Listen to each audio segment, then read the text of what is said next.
ಇಲ್ಲಿಯ ಒಂದು ಆಚರಣೆ ಇದೆ. ಆ ಆಚರಣೆ ಪ್ರಕಾರವಾಗಿ ಅವರು ಪೂಜೆ ಮಾಡ್ತಂತಂದರೆ 8 ಅಷ್ಟಮಿಯಂದು ಇಲ್ಲಿ ಬಂದು ಆ ಪೂಜೆಗೆ ಪಾಲ್ಗೊಂಡ್ರೆ ಅವರ ಒಂದು ಸಮಸ್ಯೆಗಳು, ಅವರ ಒಂದು ಸಾಲಬಾಧೆಗಳು ನಿವಾರಣೆ ಆಗತ್ತೆ ಅಂತ ಹೇಳ್ತೀನಿ. ಪ್ರತಿಯೊಬ್ಬರಿಗೂ ಅಮಾವಾಸ್ಯೆಯಲ್ಲಿ ಸ್ವರ್ಣ ಭೈರವನ ಪೂಜೆ, ಒಂದು ಹೋಮ ಹವನ ಇಟ್ಕೊಂಡ್ರೆ ಹಣಕಾಸಿನ ಸಮಸ್ಯೆ, ಸಾಲದ ನಿವಾರಣೆ, ಪ್ರತಿಯೊಂದು ನಿವಾರಣೆ ಆಗುತ್ತೆ. ನಾನು ಈ ದೇವಸ್ಥಾನಕ್ಕೆ ಬಂದಮೇಲೆ ನನಗೆ ಒಂದು ಭಗವಂತನಿಂದ ನನಗೆ ಕೆಟ್ಟ ಚಟಗಳಿಂದ ದೂರ ಆದೆ ಮತ್ತು ತುಂಬ ಒಳ್ಳೆಯದಾಗಿದೆ.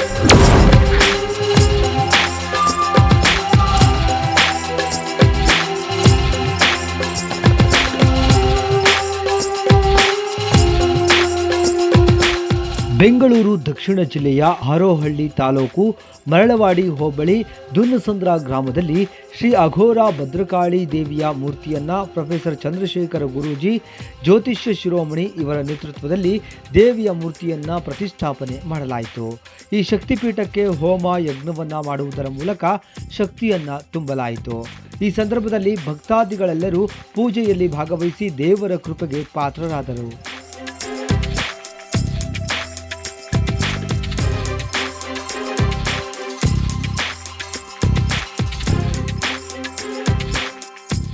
ಶ್ರೀ ಗುರುಭ್ಯೋ ನಮಃ. ಹರಿ ಓಂ. ನನ್ನ ಹೆಸರು ಚಂದ್ರಶೇಖರ್ ಗುರೂಜಿ ಅಂಥೇಳಿ. ನಾನು ಮೂಲತಃ ಬೆಂಗಳೂರು. ನಾನು ಜ್ಯೋತಿಷ್ಯ ಶಾಸ್ತ್ರದಲ್ಲಿ ಪದವಿಯನ್ನು ಮುಗಿಸಿ ಇವತ್ತು ಜ್ಯೋತಿಷ್ಯಗಳ ಸಲಹೆಗಳನ್ನು ಕೊಡ್ತಾಯಿದ್ದೀನಿ. ನಾವು ಈ ಒಂದು ಸ್ಥಳಕ್ಕೆ ಬರಲಿಕ್ಕೆ ಕಾರಣ ಅಂದರೆ ಶ್ರೀ ತ್ರಿಭಂಗಿ ಕಾಲಭೈರವ ದೇವಸ್ಥಾನ ಅಂಥೇಳಿ. ಇಲ್ಲಿ ಸುಮಾರು ವರ್ಷಗಳ ಹಿಂದೆಯೇ ತ್ರಿಭಂಗಿ ಕಾಲಭೈರವ ದೇವಸ್ಥಾನ ಪ್ರತಿಷ್ಠಾಪನೆ ಆಗಿರುತ್ತೆ, ಪೂಜೆಗಳು ನಡೀತಾ ಇರುತ್ತೆ, ಭಕ್ತಾದಿಗಳು ಸಾಕಷ್ಟು ಜನ ಸೇರಿ ನಡೆಸ್ಕೊಂಡು ಹೋಗ್ತಾ ಇರ್ತಾರೆ. ನಾನು ಇಲ್ಲಿಗೆ ಬಂದಾಗ ಇಲ್ಲಿನ ಅರ್ಚಕರು ಹೇಳ್ತಾರೆ, ಸ್ವಾಮಿಗಳೇ ಇಲ್ಲಿ ಏನೋ ಒಂದು ರೀತಿ ನನಗೆ ಗೋಚರ ಆಗ್ತಾಯಿದೆ, ನನಗೆ ಏನೋ ಸಮಸ್ಯೆ ಇದೆ, ಗೊತ್ತಾಗ್ತಾ ಇಲ್ಲ, ಕನಸುಗಳು ಏನೇನೋ ವಿಚಿತ್ರವಾಗಿ ಬರ್ತಾಯಿದೆ ಅಂತ ಹೇಳ್ತಾರೆ. ಆಗ ನಾವು ಇಲ್ಲಿ ಒಂದು ದೈವ ಅಷ್ಟಮಂಗಲ ಪ್ರಶ್ನೆಗಳನ್ನು ಹಾಕ್ತೀವಿ. ದೈವ ಅಷ್ಟಮಂಗಲ ಪ್ರಶ್ನೆಗಳು ಹಾಕಿದಾಗ ಇಲ್ಲಿ ಒಂದು ಗೋಚರ ಆಗುತ್ತೆ, ಭದ್ರಕಾಳಿ ಅಮ್ಮನವರ ಒಂದು ವಿಗ್ರಹ ಇಲ್ಲಿ ನೆಲೆಗೊಳ್ಳಬೇಕು ಅಂಥೇಳಿ ಅಪ್ಪಣೆ ಆಗಿದೆ ಅಂಥೇಳಿ ಗೊತ್ತಾಗುತ್ತೆ. ಅದನ್ನು ನಾನು ಇವರಿಗೆ ಪ್ರಶ್ನೆ ಮುಖಾಂತರ ತಿಳಿದು ಈ ರೀತಿ ಆಗಿದೆಯಪ್ಪ, ನೀನು ಮಾಡಬೇಕು ಅಂಥೇಳಿ ನಾನು ಹೇಳಿ ಹೋಗ್ತೀನಿ. ನಂತರದಲ್ಲಿ ಇವರಿಗೆ ತುಂಬ ತೊಂದರೆಗಳು ಜಾಸ್ತಿ ಆಗುತ್ತೆ. ಆಗ ಜಾಸ್ತಿ ಆದಾಗ ನನ್ನ ಹತ್ರ ಬಂದು ಕೇಳ್ತಾರೆ, ಸ್ವಾಮಿಗಳ ತೊಂದರೆ ಜಾಸ್ತಿ ಆಗಿದೆ, ಏನು ಮಾಡೋದು ಅಂತ. ಆಗ ನಾವು ಶಿವಾರಪಟ್ಟಣಕ್ಕೆ ಹೋಗಿ ಹುಡುಕ್ತೀವಿ. ಹುಡುಕಿದಾಗ ಒಂದು ವಿಗ್ರಹ ಆರ್ಡರ್ ಕೊಡೋಣ ಅಂತೇಳಿ ಹೋಗಿರ್ತೀವಿ. ಆದರೆ ಅಲ್ಲಿ ಈ ಒಂದು ವಿಗ್ರಹ ಕಣ್ಣಿಗೆ ಬೀಳುತ್ತೆ. ಮೊದಲೇ ವಿಗ್ರಹ ರೆಡಿಯಾಗಿರುತ್ತೆ. ನಾವು ಇಲ್ಲಿ ಹೋಗ್ತೀವಿ, ಇದು ಭದ್ರ ಏನು ದೇವರು ಅಂತ ಕೇಳ್ತೀವಿ. ಅವ್ರು ಹೇಳ್ತಾರೆ ಭದ್ರಕಾಳಿ ಅಂತ ಹೇಳ್ತಾರೆ. ನಮ್ಮ ಮನಸ್ಸಿನಲ್ಲೂ ಅದೇ ಇತ್ತು ಇದು. ಆದರೆ ಇದು ಮಣ್ಣಲ್ಲಿ ಹೂತು ಹೋಗಿರುತ್ತೆ ಅರ್ಧ. ಹಾಗೆ ಹೇಳ್ತಾರೆ, ಸ್ವಾಮಿ ಇಲ್ಲಿ 30 ವರ್ಷಗಳ ಮುಂಚೆನೇ ಈ ವಿಗ್ರಹನ ಯಾರೋ ಆರ್ಡರ್ ಮಾಡಿದ್ದಾರೆ, ತೊಗೊಂಡೋಗಿಲ್ಲ ಅಂತ ಹೇಳ್ತಾರೆ. ಆಗ ನಾವು ಕೇಳ್ಕೊಳ್ತೀವಿ, ಸ್ವಾಮಿ ನಮಗಾದ್ರೂ ಕೊಡಿ, ಯಾಕೆಂದರೆ ಮಣ್ಣಲ್ಲಿದೆ, ನಮಗಾದ್ರೂ ಕೂಡ ನಾವು ಇಡ್ತೀವಿ ಅಂದಾಗ ನಮಗೆ ಸಂತೋಷ. ನಾನು ಇಷ್ಟು ದಿನ ಪೂಜೆ ಮಾಡ್ತಾಯಿದ್ದೆ, ನೀವು ತೊಗೊಳ್ಳಿ ಅಂತ ಹೇಳಿ ಅವರೇ ಒಂದು ರೆಡಿ ಮಾಡಿ ಕೊಡ್ತಾರೆ. ಆಗ ಆ ವಿಗ್ರಹವನ್ನು ನಾವು ತಂದು ಇಲ್ಲಿ ಪ್ರತಿಷ್ಠಾಪನೆ ಮಾಡಿದ್ದೀವಿ. ಈ ವಿಗ್ರಹದ ಒಂದು ವಿಶೇಷತೆ ಏನಂದರೆ ಕೋಣನ ವಾಹನದ ಮೇಲೆ ಅಮ್ಮನವರು ಉಗ್ರರೂಪಿಯಾಗಿ ಶಿವನ ಮೇಲೆ ನಿಂತಿರುವಂಥದ್ದು ಮತ್ತು ದಶಭುಜ ಅಂಥೇಳಿ, ಶಂಕುಚಕ್ರ ಗದಾಹಸ್ತೆ ಅಂಥೇಳಿ ನಾವು ಏನು ಕರಿತೀವಿ, ದಶಭುಜ ವಿಗ್ರಹ. ಈ ವಿಗ್ರಹದ ಒಂದು ವಿಶೇಷತೆ ಏನಂದರೆ ಐರನ್ ಕಂಟೆಂಟ್, ಅಯಸ್ಕಾಂತ ಶಕ್ತಿ, ಕಬ್ಬಿಣದ ಶಕ್ತಿ ಹೆಚ್ಚಿದೆ. ಹೇಗೆ ಅಂದರೆ ಯಾರಾದರೂ ಪರೀಕ್ಷೆ ಮಾಡ್ಬೋದು, ಮ್ಯಾಗ್ನೆಟನ್ನು, ಅಯಸ್ಕಾಂತವನ್ನು ನಾವು ಇಲ್ಲಿ ಇಟ್ಟರೆ ಅಮ್ಮನವರಿಗೆ ವಿಗ್ರಹ ಆಕರ್ಷಣೆ ಮಾಡುತ್ತೆ. ಅಂಥ ಒಂದು ಅಪರೂಪದ ಒಂದು ವಿಗ್ರಹ ನಮಗೆ ಸಿಕ್ಕಿದೆ. ಅಮ್ಮನವರು ಇಲ್ಲಿ ಬರಬೇಕು ಅಂತ ಆಜ್ಞೆ ಆಗಿತ್ತು, ಅದ್ರ ಪ್ರಕಾರ ಬಂದು ಕೂತಿದ್ದಾರೆ. ಇನ್ನು ಮುಂದೆ ಇಲ್ಲಿ ನಡೆಯುವಂಥ ಅಷ್ಟಮಿ ಪೂಜೆಗಳು, ಅಮಾವಾಸ್ಯೆ, ಹುಣ್ಣಿಮೆ ಪೂಜೆಗಳು ವಿಶೇಷವಾಗಿರುತ್ತೆ. ಭಕ್ತಾದಿಗಳು ಸಾಕಷ್ಟು ಜನ ಸಂಖ್ಯೆಯಲ್ಲಿ ಬಂದು ಈ ಪೂಜೆಗಳಿಗೆ ಭಾಗಿಯಾಗಿ ಅವರ ಒಂದು ಕಷ್ಟ ಕಾರ್ಪಣ್ಯಗಳನ್ನು ದೂರ ಮಾಡ್ಕೊಳ್ಬೋದು ಅಂತೇಳಿ ನಾವು ಜ್ಯೋತಿಷಿಯಾಗಿ ನಾನು ಈ ಮಾತನ್ನು ಹೇಳ್ತಾ ಇದ್ದೀನಿ. ಈಗ ಕೇಳ್ತಾರೆ, ಇವಾಗ ಮನೆ ಕಟ್ಟಿಸ್ಬೇಕು ಅಂದರೆ ಮತ್ತು ಸೈಟ್ ತೊಗೊಬೇಕಂದ್ರೆ ಏನು ಪೂಜೆ ಮಾಡಬೇಕಾಗುತ್ತೆ ಸರ್? ಈಗ ಜನಗಳಲ್ಲಿ ಇರ್ತಕ್ಕಂಥ ಸಮಸ್ಯೆ ಅಂದರೆ ಮನೆ ಕಟ್ಟಬೇಕು ಅನ್ನೋ ಒಂದು ಸಮಸ್ಯೆ, ಮತ್ತು ವ್ಯವಹಾರದಲ್ಲಿ ಎಷ್ಟು ದುಡಿದ್ರೂ ಕೈ ಬೈ ಎತ್ತಾ ಇಲ್ಲ ಅನ್ನೋ ಒಂದು ಸಮಸ್ಯೆ, ಅವರು ಮಾಡುವಂಥ ಒಂದು ವೃತ್ತಿಗಳಲ್ಲೂ ಕೂಡ ಒಂದು ಅಡಚಣೆಗಳು, ಏನೋ ತೊಂದರೆಗಳಲ್ಲಿ ಇರ್ತಕ್ಕಂಥ ಸಮಸ್ಯೆ ಬರ್ತವೆ. ಮತ್ತು ವಿವಾಹ ವಿಳಂಬ ಅಂಥೇಳಿ ಈ ಒಂದು ಈಗ ಜಾಸ್ತಿ ಬರ್ತಾರೋ ಸಮಸ್ಯೆ ಅಂತಂದರೆ ವಿವಾಹ ವಿಳಂಬ. ಮದುವೆಗಳಾಗ್ತಾಯಿಲ್ಲ, ಸ್ವಾಮಿ ನನ್ನ ಮಗನ 30 ವರ್ಷ ಆಯಿತು ಮದುವೆ ಆಗ್ತಾಯಿಲ್ಲ, ಸ್ವಾಮಿ ನನ್ನ ಮಗಳಿಗೆ 25 ವರ್ಷ ಆಯಿತು ಮದುವೆ ಆಗ್ತಾಯಿಲ್ಲ ಅಂತೇಳಿ ಬರ್ತಾರೆ. ಮತ್ತು ಮದುವೆ ಆಗಿರೋರಿಗೆ ಸಂತಾನ ವಿಳಂಬ. ನಾವು ತಿಂತಿರ್ತಕ್ಕಂಥ ಈಗೇನೋ ಒಂದು ಫುಡ್ಡಿಂದನೋ ಅಥವಾ ಏನೋ ಒಂದು ಸಮಸ್ಯೆಗಳಿಂದ ಈಗ ಒಂದು ಮಕ್ಕಳಾಗುವಂಥ ಸಮಸ್ಯೆ ಕೂಡ ತೊಂದರೆ ಜಾಸ್ತಿ ಆಗ್ತಾಯಿದೆ. ನಾನು ಈಗ ನೀವು ಕೇಳಿರೋ ಪ್ರಶ್ನೆಗೆ ಮನೆ ಕಟ್ಟಬೇಕು ಅನ್ನೋ ಒಂದು ಸಮಸ್ಯೆ, ನಾವು ಇಲ್ಲಿ ಅಮ್ಮನವರ ಒಂದು ಆಜ್ಞೆ ಏನು ಹೇಳಿದ್ದಾರೆ ಅಂದರೆ, ಅಮ್ಮನವರು 3 ವಿಶೇಷವಾದ ಒಂದು ಪೂಜೆಗಳನ್ನು ಕೊಟ್ಟಿದ್ದಾರೆ. ಅಮ್ಮನವರ ಒಂದು ಅಷ್ಟಮಂಗಲ ಪ್ರಶ್ನೆಯಲ್ಲಿ ಬಂದಿರತಕ್ಕಂಥ ವಿಶೇಷವಾದ ಪೂಜೆ ಏನಂದರೆ ವ್ಯಾಪಾರಗಳು ವೃದ್ಧಿಯಾಗಲಿಕ್ಕೋಸ್ಕರ ಗಂಧಾಕರ್ಷಣೆ ಹೋಮ ಅಂತ ಹೇಳಿದ್ದಾರೆ. ಅದನ್ನು ನಾವು ಪ್ರತಿ ಹುಣ್ಣಿಮೆ ದಿವಸ ಗಂಧಾಕರ್ಷಣೆ ಹೋಮಗಳು, ಗಂಧಾಕರ್ಷಣೆ ಪೂಜೆಗಳು ಅಂತೇಳಿ ಕರಿತೀವಿ. ಆಗ ಅವ್ರು ಮಾಡುವಂಥ ಅಲ್ಲಿ ಬಂದು ಜನ ಪಾಲ್ಗೊಂಡ್ರೆ ಅವರಿಗೆ ವೃದ್ಧಿ ಆಗುತ್ತೆ, ವ್ಯಾಪಾರ ವ್ಯವಹಾರಗಳು ವೃದ್ಧಿ ಆಗುತ್ತೆ. ಮತ್ತು ಪ್ರತಿ ಅಮಾವಾಸ್ಯೆಯಂದು ಭೂವರಾಹ ಸ್ವಾಮಿ ಹೋಮಗಳನ್ನು ಇಟ್ಕೊಂಡಿರ್ತೀವಿ ನಾವು. ಈ ಹೋಮಕ್ಕೆ ಒಂದು ಯಾರು ಭಾಗಿಯಾಗ್ತಾರೆ, ಭಾಗಿಯಾಗಿ ಅವರು ಏನು ಮನೆ ಕಟ್ಟಬೇಕು ಅನ್ನೋ ಒಂದು ಆಸೆಯಿಂದ ಇಟ್ಕೊಂಬಂದು ಇಲ್ಲಿ ಒಂದು ಕಾಣಿಕೆ ಕಟ್ಟಿ ಹೋದರೆ ಇಲ್ಲಿಂದ 90 ದಿನಗಳ ಒಳಗೆ ಅವರ ಒಂದು ಆಸೆಗೆ ಒಂದು ದಾರಿ ಸಿಗತ್ತೆ ಅಂತ ಹೇಳಲಿಕ್ಕೆ ಅಮ್ಮನವರ ಒಂದು ಆಜ್ಞೆ ಆಗಿದೆ. ಸಾಲದ ಬಾಧೆಯಿಂದ ಬಳಲ್ತಾ ಇರೋರಿಗೆ ಸರ್, ಸಾಲದ ಬಾಧೆ ಅಂದರೆ ಋಣ ಬಾಧೆ ಅಂತ ಹೇಳ್ತೀವಿ ನಾವು. ಅಂದರೆ ಏನೋದು ಎಷ್ಟೇ ದುಡಿದ್ರೂ ಕೂಡ ಒಂದು ಸಾಲಗಳನ್ನು ತೀರ್ಸೋಕ್ಕಾಗಲ್ಲ. ಒಂದು ಸಣ್ಣ ಸಾಲ ಮಾಡಿರ್ತಾರೆ, ಆ ಸಾಲ ಬೆಟ್ಟವಾಗಿ ಬೆಳೆದು ಬಿಡುತ್ತೆ. ಈ ಸಂದರ್ಭದಲ್ಲಿ ಏನಾಗುತ್ತೆ, ಅವರು ಎಷ್ಟು ದುಡಿದ್ರೂ ಕೂಡ ಒಂದು ಸಾಲಗಳನ್ನು ತೀರ್ಸೋಕ್ಕಾಗೋದಿಲ್ಲ.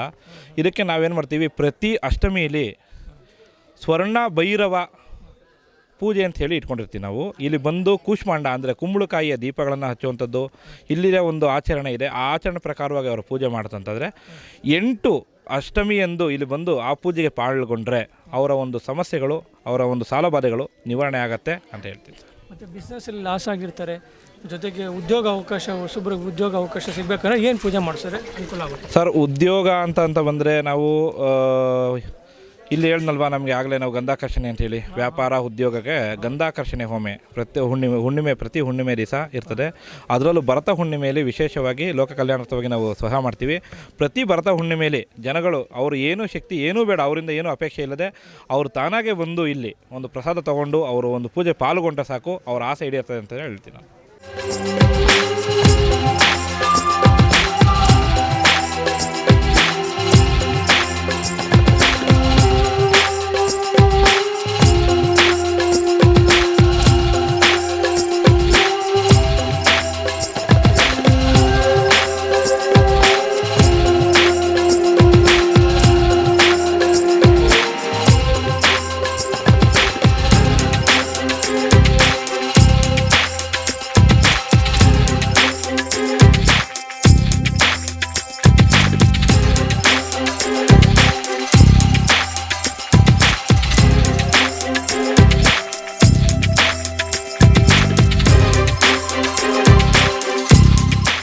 ನನ್ನ ಹೆಸರು ಗಿರೀಶ್ ಕಾಲಭೈರವ ಅಂತ.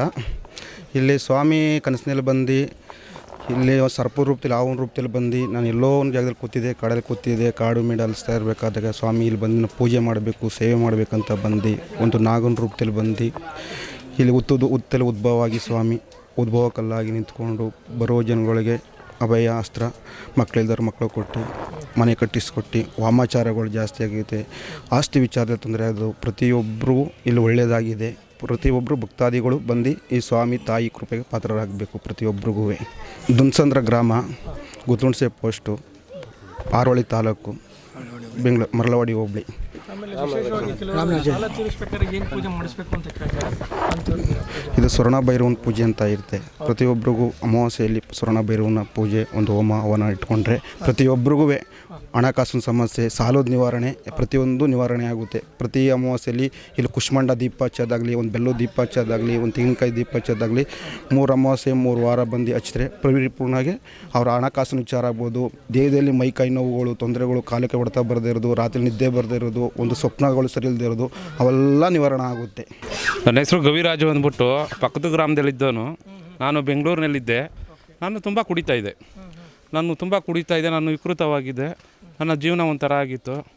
ನನಗೆ ಜನ ಎಲ್ಲ ತುಂಬ ಬೈತಾಯಿದ್ರು, ಏನು ಈ ಥರ ಕುಡ್ಕೊಂಡು ಈ ಥರ ಇದ್ದಾನೆ ಅಂತ. ಆಮೇಲೆ ನನಗೆ ಜೀವನದಲ್ಲಿ ನನ್ನ ಇದ್ರ ಬಗ್ಗೆ ನನಗೆ ಅರಿವು ಇರ್ತಾ ಇರಲಿಲ್ಲ. ಆ ಥರ ಇದ್ದೆ. ಸ್ವಲ್ಪ ಕೆಟ್ಟ ಚಟಗಳಲ್ಲಿ ತುಂಬ ತಡೆಯಾಗಿದ್ದೆ. ನಾನು ಈ ದೇವಸ್ಥಾನಕ್ಕೆ ಬಂದಮೇಲೆ ನನಗೆ ಒಂದು ಭಗವಂತನಿಂದ ನನಗೆ ಕೆಟ್ಟ ಚಟಗಳಿಂದ ದೂರ ಆದೆ. ಮತ್ತು ತುಂಬ ಒಳ್ಳೆಯದಾಗಿದೆ. ಮದುವೆ ಆಯಿತು, ಮನೆ ಕಟ್ಟಿದೆ, ಬೋರ್ ಹಾಕ್ಸ್ದೆ. ಆಮೇಲೆ ಒಂದು ಸರ್ಕಾರಿ ಕೆಲಸದಲ್ಲಿ ಕೆಲಸ ಮಾಡ್ತಾಯಿದ್ದೀನಿ, ಚೆನ್ನಾಗಿದ್ದೀನಿ. ಭಗವಂತ ನನಗೆ ಎಲ್ಲ ಥರದಲ್ಲೂ ಒಳ್ಳೇದು ಮಾಡಿದ್ದಾನೆ. ಇಲ್ಲಿ ಭಗವಂತ ನೆಲೆಯಾಗಿದ್ದಾನೆ. ಈ ಭಗವಂತನ ನೆಲೆಗೆ ಮೂಲ ಕಾರಣ ಬೆಟ್ಟದಲ್ಲಿರುವಂಥ ಗಂಗಾಧರೇಶ್ವರನ ಅಪ್ಪಣೆಯ ಮೇರೆಗೆ ಕಾಲಭೈರವಲ್ಲಿ ನೆಲೆಯಾಗಿದ್ದಾರೆ. ಇದು ಒಂದು ಚುಂಚನಗಿರಿ ಯಾವುದು ಈ ಥರ ಇದೆಯೋ ಅದೇ ಮೂಲ ಥರನೇ ಇದು ಇದೆ. ಆ ಥರ ಇರೋದ್ರಿಂದ ತುಂಬ ಜನಗಳು ಒಳ್ಳೆಯದಾಗಿದೆ. ಇಲ್ಲಿ ಕಾಲಭೈರವನ ಸೇವೆ ಮಾಡೋದ್ರಿಂದ ತುಂಬ ಜನ ಸೇವೆ ಮಾಡ್ತಾಯಿದ್ದೀವಿ. ತುಂಬ ಜನಗಳ ಜೀವನ ಬದಲಾವಣೆ ಮಾಡಿದ್ದಾನೆ ಭಗವಂತ ಇದ್ದಾನೆ ಈ ಸನ್ನಿಧಿಲಿ. ಈಗ ಅಮ್ಮ ಅವರು ನೆಲೆಯಾಗಿದ್ದಾರೆ. ತುಂಬ ಜನಗಳಿಗೆ ಒಳ್ಳೇದಾಯ್ತಾಯಿದೆ. ಆದಷ್ಟು ಬೇಗ ತುಂಬ ಜನ ಈ ಕೆಟ್ಟ ಚಟಗಳಿಂದ ಇರೋರು, ಕೆಲವು ಸಮಸ್ಯೆಗಳಿಂದ ಇರೋರು, ಈ ಕೋರ್ಟು ಕಚೇರಿ ಇರೋದು, ಇಂಥವ್ರುಗಳೆಲ್ಲ ಇಲ್ಲಿ ಬಂದರೆ ಸಮಸ್ಯೆಗಳು ಬಗೆಹರಿತವೆ ಅಂತ ನಾನು 100ಕ್ಕೆ 100% ಗ್ಯಾರಂಟಿ ಕೊಡ್ತೀನಿ ಸ್ವಾಮಿ. ನನ್ನ ಜೀವನ ಈ ಥರ ಇತ್ತು ಅಂದರೆ ಸುತ್ತಮುತ್ತಲಿನ ಹಳ್ಳಿ ಜನಗಳೆಲ್ಲ ನನಗೆ ಬೈತಾಯಿದ್ರು, ಹೊಡಿತಾಯಿದ್ರು. ನಾನು ಆ ಥರ ಇದ್ದೆ. ನನ್ನ ಬದಲಾವಣೆ ಮಾಡಿದ್ದು ಕಾಲಭೈರವೇಶ್ವರ. ನಾನು ಆ ಕಾಲಭೈರವನ ದೀಕ್ಷೆ ತಗೊಂಡು ಇಲ್ಲಿ ಕಾಲಭೈರವನ ಸನ್ನಿಧಿಯಲ್ಲಿ ನಾನು ಸೇವೆ ಮಾಡ್ಕೊಂಡಿದ್ದೀನಿ ಅರ್ಚಕರ ಜೊತೆಲಿ. ಹಾಗೂ ತುಂಬ ಎಷ್ಟೋ ಜನಗಳಿಗೆ ಗೊತ್ತಿಲ್ಲದವ್ರಿಗೆ ಅಡ್ರೆಸ್ ತೋರಿಸ್ತಾ ಇದ್ದೀನಿ, ಈ ಸನ್ನಿಧಿಗೆ ಬನ್ನಿ, ಇಲ್ಲಿ ಭಗವಂತನ ಸೇವೆ ಮಾಡಿರಿ. ಇಲ್ಲಿ ಕೆಲವ್ರಿಗೆ ಮಕ್ಕಳಿಲ್ಲದವ್ರಿಗೆಲ್ಲ ಮಕ್ಕಳುಗಳಾಗಿದ್ದಾವೆ. ಆ ಸಮಸ್ಯೆಗಳಿಗೂ ತುಂಬ ಜನಕ್ಕೆ ಒಳ್ಳೇದು ಮಾಡಿದ್ದೆ. ಆ ಥರ ಇರೋದ್ರಿಂದ ತುಂಬ ಜನಗಳಿಗೆ ಇಲ್ಲಿ ಮಾರ್ಗದರ್ಶನ ಬೇಜಾನು ನಮ್ಮ ಚಂದ್ರಶೇಖರ್ ಗುರೂಜಿ ಸಾಹೇಬರು ಸ್ವಾಮಿಗಳು ಇಲ್ಲಿ ತುಂಬ ಜನಗಳಿಗೆ ಮಾರ್ಗದರ್ಶನವಾಗಿದ್ದಾರೆ. ತುಂಬ ಜನಗಳ ಸಂಕಷ್ಟಗಳು ಬಗೆಹರಿದಿದೆ. ತುಂಬ ಜನ ಬೆಂಗಳೂರಲ್ಲಿ ಮಹಾನ್ ವ್ಯಕ್ತಿಗಳೆಲ್ಲ ಬರ್ತಾಯಿದ್ದಾರೆ ಈಗೀಗ.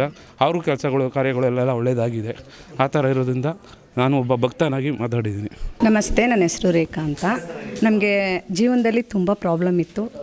ಇಲ್ಲಿ ಬಂದು ನಾನು ಜೀವನನ ಒಂದು ರೂಪಿಸ್ಕೊಂಡಿದ್ದೀನಿ.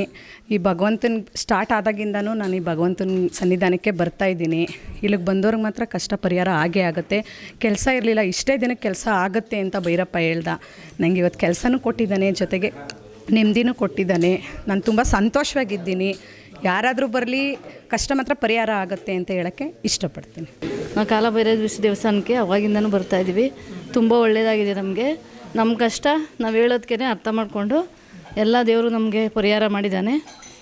ಅದರಿಂದ ಭಗವಂತನಿಗೆ ಕೃತಜ್ಞತೆ ಹೇಳೋದನ್ನು ಇಷ್ಟಪಡ್ತೀವಿ. ನನಗೆ 5 ವರ್ಷದಿಂದ ಮಕ್ಕಳಿದ್ದಿರಲಿಲ್ಲ. ಈ ಸನ್ನಿಧಾನಕ್ಕೆ ಬಂದಮೇಲೆ ಪಾಪ ಆಯಿತು. ದೇವರು ನಂಬಬೇಕು, ಒಳ್ಳೆಯದಾಗಿದೆ. ನನಗೆ ಗಂಡು ಪಾಪ ಕೊಟ್ಟಿದ್ದಾನೆ ದೇವರು. ಇಷ್ಟೇ. ಇಲ್ಲಿ ತಿಂತೀನಿ.